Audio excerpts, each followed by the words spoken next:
تیرے خلق کو حق نے عظیم کہا، تیرے خلق کو حق نے جمیل کیا۔ الحمدللہ رب العالمین والصلاة والسلام علی سید المرسلین، اما بعد فاعوذ باللہ من الشیطان الرجیم، بسم اللہ الرحمن الرحیم۔ الصلاة والسلام علیک یا رسول اللہ وعلی آلک واصحابک یا حبیب اللہ، الصلاة والسلام علیک یا نبی اللہ وعلی آلک واصحابک یا نور اللہ۔ ناظرین، ایک بار پھر پروگرام رسول عربی لے کر حاضر ہیں۔ الحمدللہ آج جو ٹاپک ہے، آج جو موضوع ہے، جب بھی اس موضوع پر بات کی جاتی ہے تو عاشقان رسول اور ایمان والوں کے دلوں میں مزید جذبہ ایمان بیدار ہو جاتا ہے، کیونکہ آج بات ہوگی غزوہ بدر کی۔ اس دن ڈیسیشن تھا، وہ دن ہی ڈیسائیڈر تھا، کیونکہ وہ یوم الفرقان تھا، وہ یوم بدر تھا۔ جی ہاں، وہ غزوہ بدر جو 17 رمضان مبارک کو ہوا، اور آج بھی اس کے بارے میں جب پڑھتے ہیں، سنتے ہیں تو ایمان تازہ ہو جاتا ہے۔ سب سے پہلے آپ کو یہ بتاتے ہیں کہ بدر کے اس علاقے کو بدر کیوں کہا جاتا تھا۔ بدر مدینہ منورہ سے 80 میل دور ایک گاؤں کا نام ہے، جہاں زمانہ جاہلیت میں سالانہ میلہ لگتا تھا۔ یہاں ایک کنواں بھی تھا جس کے مالک کا نام بدر تھا، اور اسی کے نام پر اس جگہ کا نام بدر رکھا گیا۔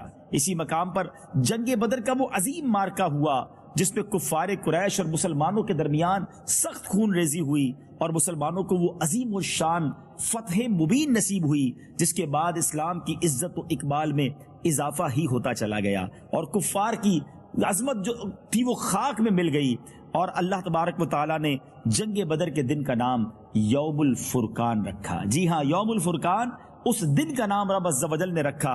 قرآن کی سورہ انفال میں تفصیل کے ساتھ اور دوسری صورتوں میں اجمالاً اس مارکے کا ذکر فرمایا گیا، اور اس جنگ میں مسلمانوں کی فتح مبین کے بارے میں احسان جتاتے ہوئے اللہ تبارک و تعالیٰ قرآن مجید میں کیا ارشاد فرماتا ہے۔ آئیے اس نورانی ارشاد کو سنتے ہیں اور اس کا ترجمہ سنتے ہیں۔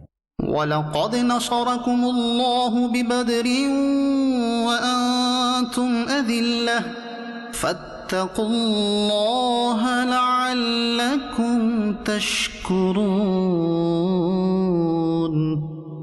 اور بے شک اللہ نے بدر میں تمہاری مدد کی جب تم بالکل بے سر و سامان تھے، تو اللہ سے ڈرو کہ کہیں تم شکر گزار ہو۔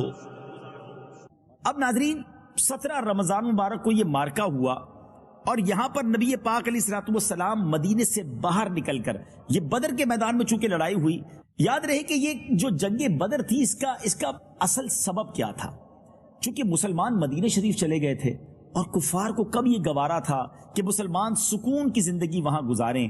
ان کے اندر ایک انتقام کی آگ جل رہی تھی کہ کسی طرح سارے مل کر یک بارگی مدینے پر حملہ کر دیں، مسلمانوں پر حملہ کر دیں، اور ان کو صفائے ہستی سے مٹا دیں، دنیا میں اسلام کا نام لینے والا کوئی نہ بچے۔ اور بڑے جذبے کے ساتھ، بڑی تیاری کے ساتھ یہ لوگ مکہ پاک سے روانہ ہوئے۔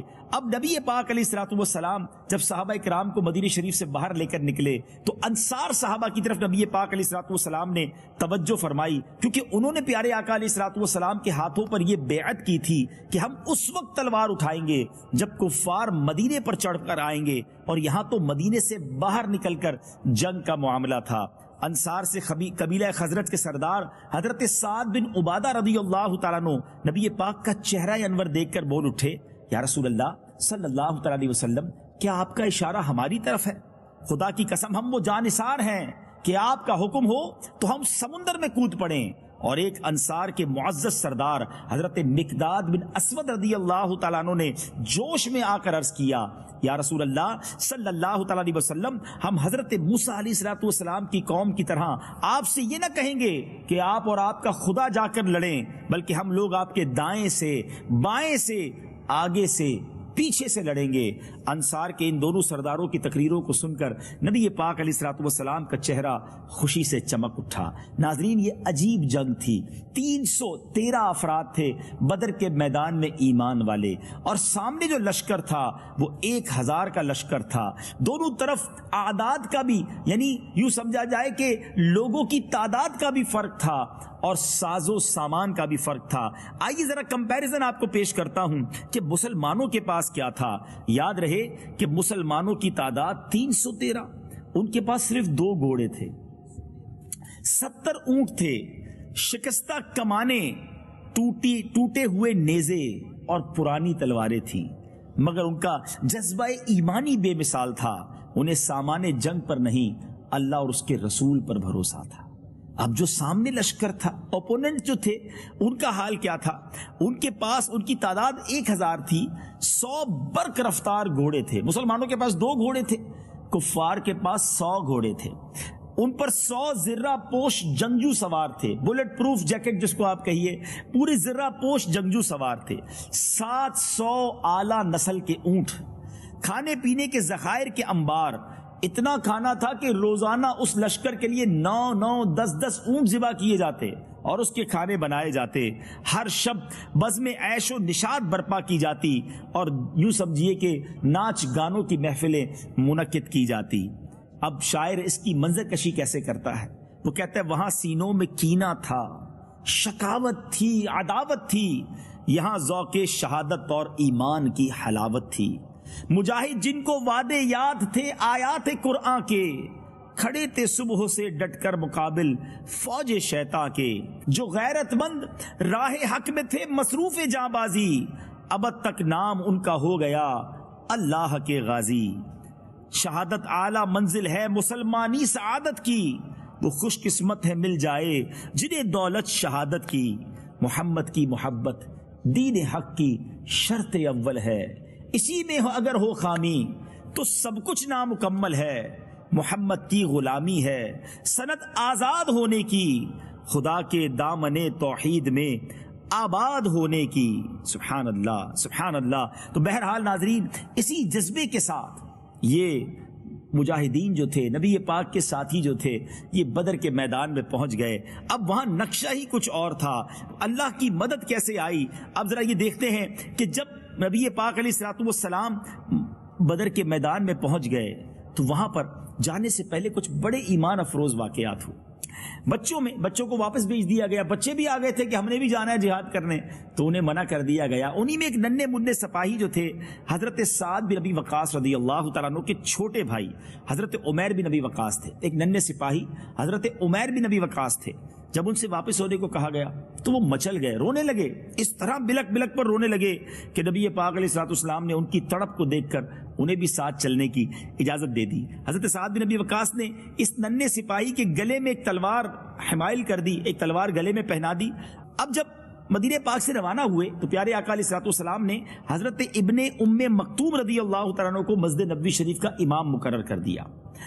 اور اب جب مقام روحہ میں پہنچے تو منافقین اور یہودیوں کی طرف سے کچھ خطرہ محسوس فرمایا، اس لیے آپ نے حضرت ابو لبابہ بن عبد المنذر کو مدینے کا حاکم مقرر کر کے مدینہ شریف واپس بھیج دیا، یعنی وہاں بھی مدینہ شریف کی حفاظت کا بھی انتظام کیا گیا۔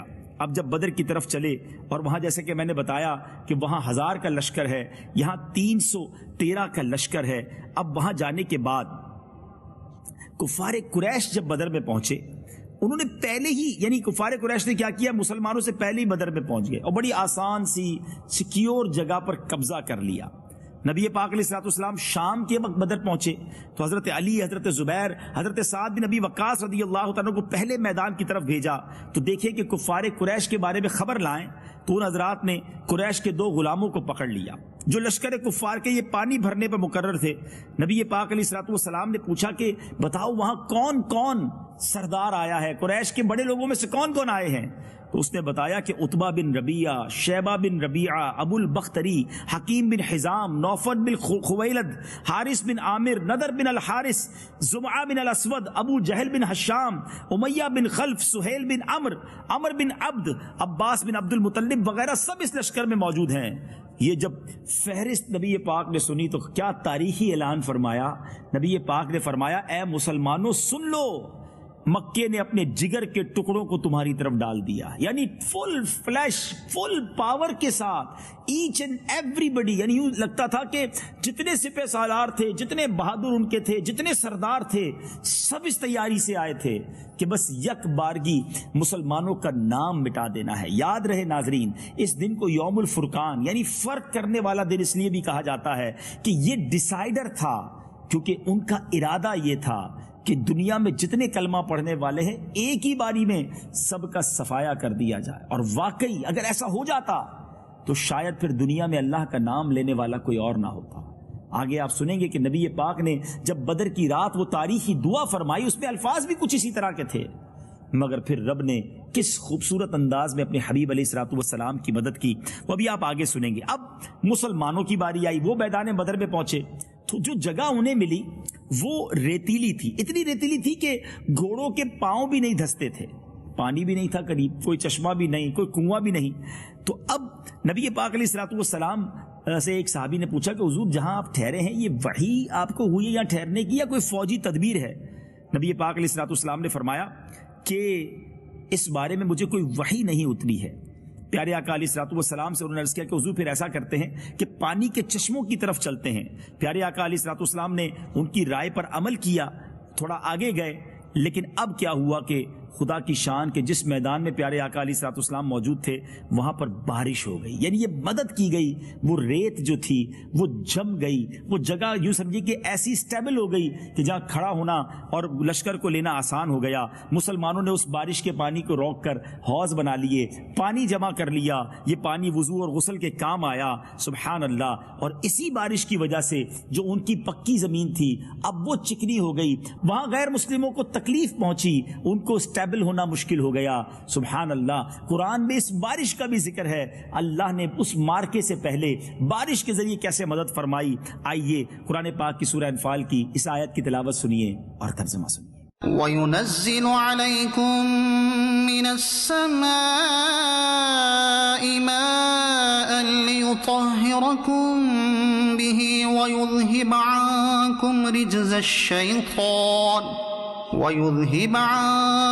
رِجْزَ الشَّيْطَانِ وَلِيَرْبِطَ عَلَى قُلُوبِكُمْ وَيُثَبِّتَ بِهِ الْأَقْدَامَ. اور آسمان سے تم پر پانی اتارا کہ تمہیں اس سے ستھرا کر دے اور شیطان کی ناپاکی تم سے دور فرما دے اور تمہارے دلوں کی ڈھارس بندھائے اور اس سے تمہارے قدم جما دے. ناظرین اب 17 رمضان مبارک کی وہ رات آ گئی، سن 2 ہجری ہے. ابھی مدینے پہنچے دوسرا ہی سال تھا، مگر ان کفار قریش کو کہاں چین آنا تھا. انہوں نے سکون کی زندگی گزارنے والے مسلمانوں کو گویا یک بارگی ختم کرنے کے لیے پلان کیا تھا. سارے لشکر کے لوگ آرام کی نیند سو رہے تھے. دوسری طرف ہو سکتا ہے عیش و طرب کی محفلیں ہوں، مگر میرے آقا علیہ الصلوۃ والسلام کا عجب حال تھا. نبی پاک اس رات اللہ کی بارگاہ میں ساری رات دعا میں مصروف رہے، التجاؤں میں مصروف رہے. صبح نمودار ہوئی تو نبی پاک علیہ الصلوۃ والسلام نے لوگوں کو نماز کے لیے بیدار فرمایا. پھر نماز کے بعد قرآن کی آیتیں سنا کر سب کے جذبے اور ولولے کو ایسا بڑھایا کہ ایک ایک نبی پاک کا ساتھی اپنا قطرہ قطرہ دین اسلام کے لیے بہانے کے لیے تیار ہو گیا. رات میں نبی پاک علیہ الصلوۃ والسلام نے کمال کی خبر دی، غیب کی خبر دی، اپنے جانثاروں کے ساتھ جنگ کی اس جگہ کا معائنہ فرمایا. پیارے آقا علیہ الصلوۃ والسلام کے ہاتھ میں ایک چھڑی تھی. ناظرین یہ ابو داؤد شریف کی حدیث ہے، سیاہ ستہ کی کتابوں میں یہ حدیث موجود ہے. وہ چھڑی تھی اور نبی پاک علیہ الصلوۃ والسلام نشان لگاتے جاتے کہ فلاں جگہ پر کل فلاں اس جگہ پر فلاں کافر کی لاش پڑی ملے گی، اس جگہ پر فلاں کافر کی لاش پڑی ہوگی. سبحان اللہ. جب یہ غزوہ ختم ہوتا ہے تو ہمارے صحابہ کرام نے دیکھا جس جگہ نبی پاک نے نشان لگایا تھا کہ فلاں کافر یہاں مارا جائے گا، ایسا ہی ہوا اور دوسرے دن اسی مقام پر ان کی لاشیں ملی. ناظرین اب یہ جب لڑائی کا وقت شروع ہونے والا تھا، اس رات جو نبی پاک علیہ الصلوۃ والسلام نے دعا کی اللہ اکبر، روتے روتے پیارے آقا اللہ کی بارگاہ میں دعا میں مصروف تھے، اور اس دعا میں حضرت ابوبکر صدیق رضی اللہ تعالی عنہ نے جس طرح نبی پاک سے محبت کا اظہار فرمایا کہ ماجرا کچھ یوں ہے، نبی پاک ہاتھ پھیلائے یہ دعا مانگ رہے تھے کہ یا اللہ جو تو نے مجھ سے وعدہ فرمایا ہے آج اسے پورا فرما دے۔ آپ پر رکت تاری تھی، گریا تاری تھا، اس رکت کے عالم میں چادر مبارک جو ہے وہ آپ کے کاندھوں سے نیچے گر گئی۔ کبھی آپ سجدے میں سر رکھ کر اس طرح دعا مانگتے، یا الہی اگر یہ چند نفوس ہلاک ہو گئے تو پھر قیامت تک روئے زمین پر تیری عبادت کرنے والے نہ رہیں گے۔ سبحان اللہ، اللہ کے حبیب رو رو کر دعا کریں پھر دعا کیسے قبول نہ ہو۔ ناظرین پھر کیا ہوا، حضرت ابوبکر صدیق یار غار رضی اللہ تعالیٰ عنہ آگے بڑھے، اس چادر کو اٹھایا، نبی پاک کے کاندھوں پر رکھا اور کہا حضور آپ تسلی رکھیے، آپ بس کیجئے، خدا اپنا وعدہ ضرور پورا فرمائے گا، خدا عز و جل اپنا وعدہ ضرور پورا فرمائے گا۔ اپنے یار غار جان نثار کی بات مان کر نبی پاک علیہ الصلوۃ والسلام نے دعا ختم کر دی، اور آپ کی زبان پر یہ دعا، یہ آیت کا ورد جاری ہو گیا۔ اور وہ آیت کیا تھی؟ ان قریب کفار کی فوج کو شکست دی جائے گی اور وہ پیٹھ پھیر کر بھاگ جائیں گے۔ آپ اس آیت کو بار بار پڑھتے اور فتح مبین کی طرف اشارہ فرماتے جاتے۔ بڑے عجیب عجیب ناظرین واقعات ہوئے۔ ابو جہل جو اس امت کا فرعون نبی پاک نے جس کو کہا، جس کے غرور و تکبر کی، جس کو آپ کہیے کہ انداز ہی کچھ اور تھا، ابو جہل مارا گیا تو کیسے مارا گیا ذرا سنیے گا اور ایمان تازہ کیجئے گا۔ ہوا ایسا، حضرت عبد الرحمن بن عوف رضی اللہ تعالیٰ عنہ کا بیان ہے کہ میں صف میں کھڑا تھا، میرے دائیں بائیں دو نوعمر لڑکے کھڑے تھے۔ ایک نے چپکے سے پوچھا کہ چچا جان کیا آپ ابو جہل کو پہچانتے ہیں؟ تو میں نے اس سے کہا کیوں بھتیجے، تم کو ابو جہل سے کیا کام ہے، جنگ کا موقع ہے۔ تو انہوں نے کہا چچا جان میں نے اللہ تعالیٰ سے وعدہ کیا ہے، عہد کیا ہے کہ میں جہاں ابو جہل کو دیکھ لوں گا یا تو اسے قتل کر دوں گا یا خود لڑتا ہوا مارا جاؤں گا، کیونکہ وہ اللہ عز و جل کے رسول کا بہت بڑا دشمن ہے، انہیں برا بھلا کہتا ہے۔ حضرت عبد الرحمن کہتے ہیں کہ میں حیرت سے ان دونوں نوجوانوں کو دیکھ رہا تھا کہ ابو جہل اس کفار کے لشکر کا بڑا سردار ہے، بڑا بہادر مانا جاتا ہے، ون آف دا لیڈر ہے، اور یہ بچے اسے قتل کرنے کی اور اسے مارنے کی باتیں کر رہے ہیں۔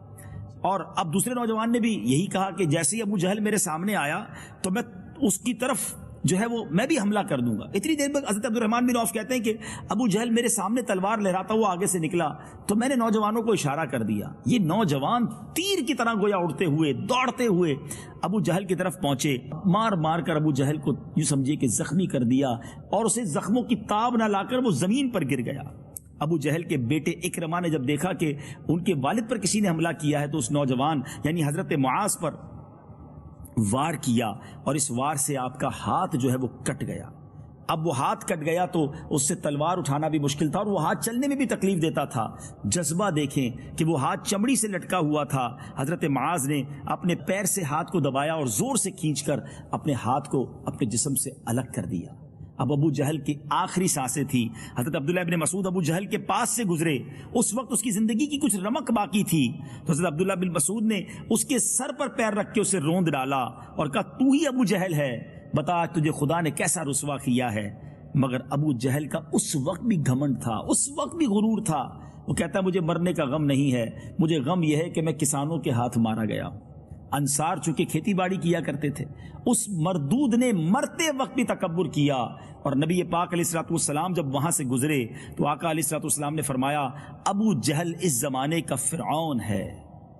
ناظرین بڑے بڑے نامور، بڑے بڑے سورما آئے تھے مسلمانوں کو ختم کرنے، مگر ہوا کیا؟ وہ لڑائی ہوئی کیسے؟ اب ناظرین اس مارکے کا بنا کیا؟ لڑائی مسلمانوں نے جیتی کیسے؟ اعداد بھی کم تھے، اسلحہ بھی کم تھا، مگر آقا کی دعائیں جو تھیں، سیدی اعلیٰ حضرت لکھتے ہیں نا، اجابت نے جھک کر گلے سے لگایا، بڑی ناز سے جب دعائے محمد۔ نبی پاک علیہ الصلوۃ والسلام کی دعا کا صدقہ یہ ہوا کہ اللہ تبارک و تعالیٰ نے آسمان سے فرشتوں کی مدد بھیجی، پہلے 3000 فرشتے اور پھر 5000 فرشتے نازل ہوئے.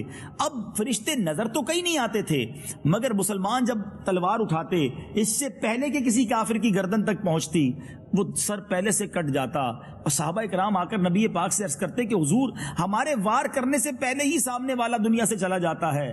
تو نبی پاک علیہ الصلوۃ والسلام نے فرمایا کہ یہ تیسرے آسمان سے تمہاری مدد آئی ہے، یہ فرشتوں کا کارنامہ ہے. عتبہ، شیبہ، ابو جہل وغیرہ کفار کے جو سردار تھے، جب ان کی ہلاکت ہونے لگی، وہ دنیا سے جانے لگے، تو کفار مکہ کی کمر ٹوٹ گئی. اب وہ بے سر و سامانی میں، جس کو آپ کہتے ہیں نا حواس باختہ ہو کر دوڑنا شروع ہوئے.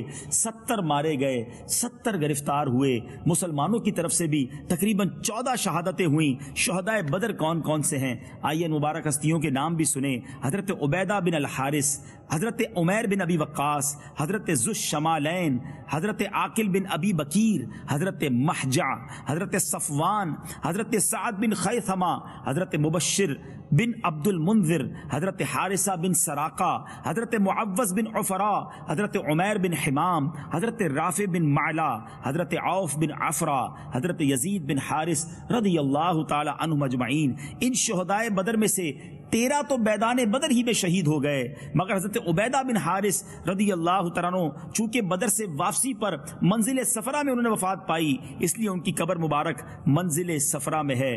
اب ان بڑے بڑے جو جرنیل تھے ان کو اس ایک گھڑے میں ڈال دیا گیا اور گھسیٹ کر گھڑے میں ڈال کر اس گھڑے پر مٹی ڈال دی گئی. اب ناظرین، نبی پاک علیہ الصلوۃ والسلام نے ان گھڑے والوں سے، ان مردوں سے کیا خطاب فرمایا؟ جب نبی پاک اس گھڑے کے کنارے پر پہنچے تو آقا علیہ الصلوۃ والسلام نے مقتولین کا نام لے کر، یاد رہے یہ وہ ظالم تھے جنہوں نے نبی پاک کو بہت ستایا تھا، بڑی تکلیفیں دی تھی، صحابہ کرام کی زندگی اجیرن کر دی تھی، مکہ چھوڑنا پڑا تھا. آپ سوچئے کس تکلیف میں مکہ چھوڑا ہوگا نبی پاک اور صحابہ کرام علیہم رضوان نے. میرے آقا نے ان گھڑے والوں کے نام لے لے کر فرمایا، اور فرمایا اے عتبہ بن ربیعہ، اے شیبہ بن ربیعہ، اے فلاں، اے فلاں، کیا تم لوگوں نے اپنے رب کے وعدے کو سچا پایا؟